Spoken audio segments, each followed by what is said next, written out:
The worst sound in the world isn't an ambulance siren. It's the sound of a nurse locking your door from the outside at 8 p.m. I'm 89 years old, and I made one promise to myself. I will not spend my final years in a room where strangers decide when I eat, when I sleep, and when I'm allowed to live my own life. Most children don't put their parents in care homes because they're cruel. They do it because nobody showed them another option. But today, I'm going to show you the practical escape plan every senior needs to build before your family, your doctor, or the system makes the decision for you. The reality of getting older is not just about weak knees or slower mornings. It is a shift in power.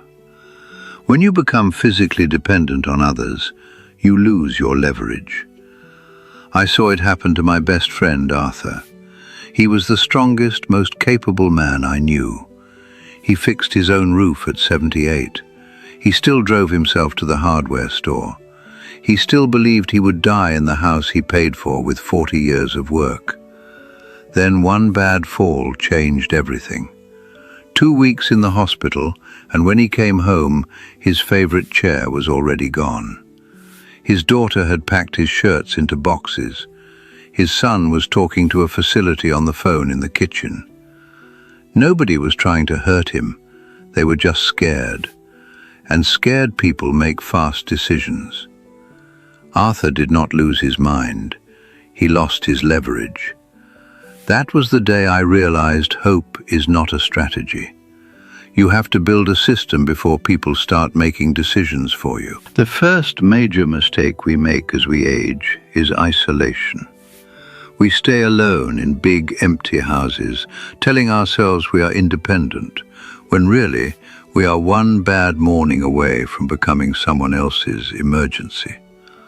Isolation is the fast track to a nursing home.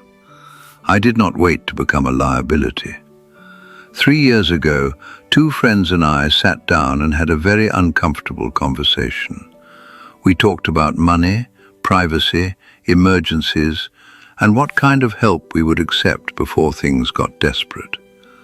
It was not easy. At first, we argued about who would pay what, who would handle phone calls, and what would happen if one of us needed more care than the others. But those uncomfortable talks saved us from becoming emergency cases ourselves. Instead of paying enormous fees to a facility, we share the cost of a daily home helper and a visiting nurse. We pay a fraction of what a care home costs, and we built our own support system on our terms in our own homes. I did not create a network because I was weak. I created it because I wanted to stay free. But having people around you will not save you if your own home becomes the thing that betrays you.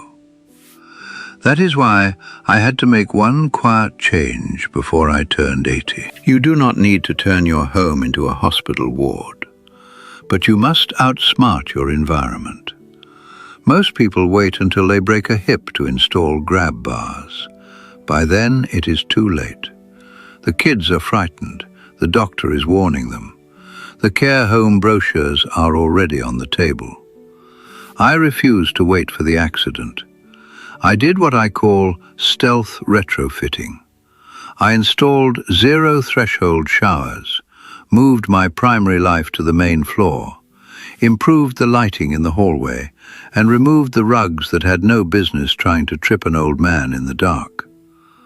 I did not install grab bars because I felt old.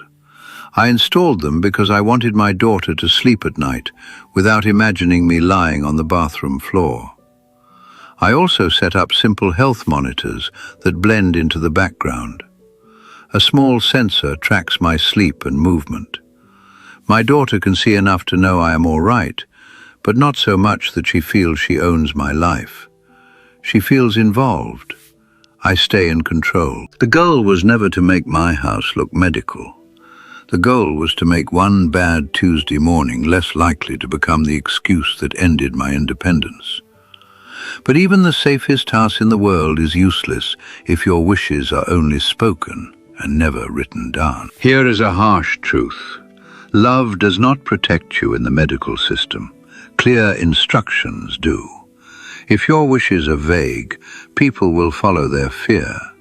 If your documents are weak, the loudest person in the room may become the person making decisions. I did not want that. So I sat down with my lawyer and wrote clear instructions for what I want if my health changes. Not vague wishes, specific instructions. Who can speak for me?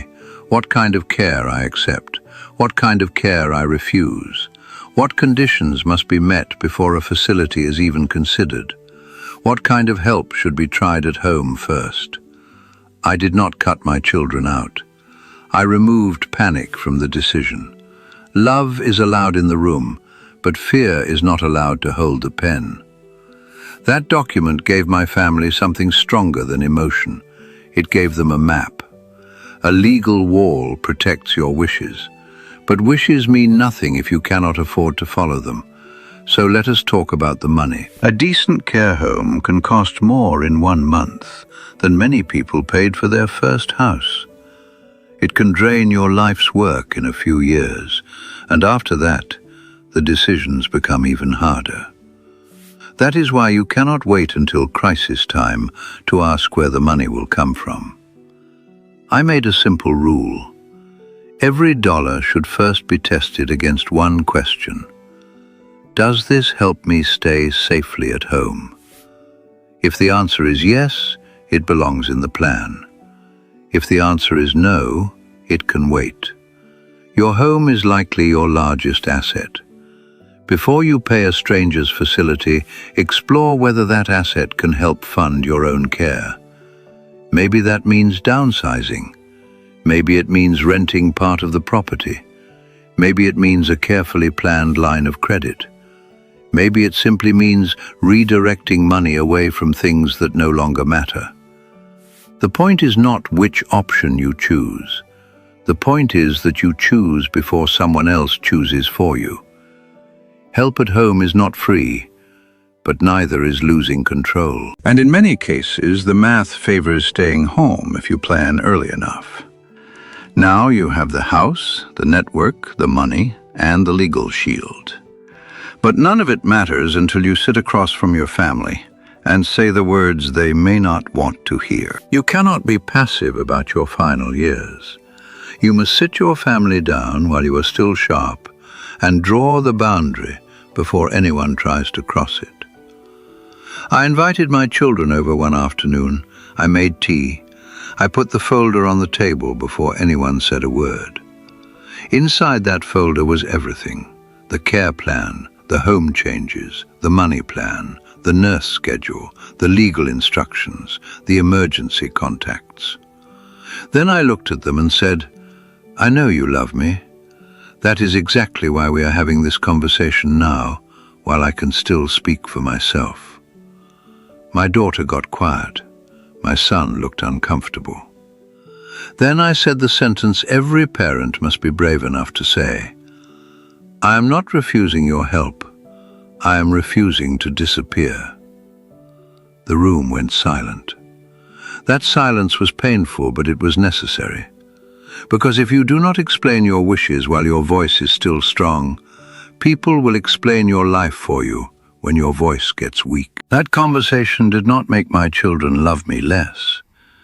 It made them understand me more. Aging is not surrender. It is the final stage of responsibility. Do not wait until your children are scared. Do not wait until a doctor is rushed. Do not wait until your house is being packed into boxes while you are still alive enough to object. Build the plan while your hands are steady. Have the conversation while your voice is still yours. Because the goal is not to live forever. The goal is to remain yourself for as long as you can. If you refuse to give up your independence, hit the subscribe button. Next time, I will show you the 5 family conversations every senior needs to have before a health crisis forces them to have it badly. Stay sharp and stay free.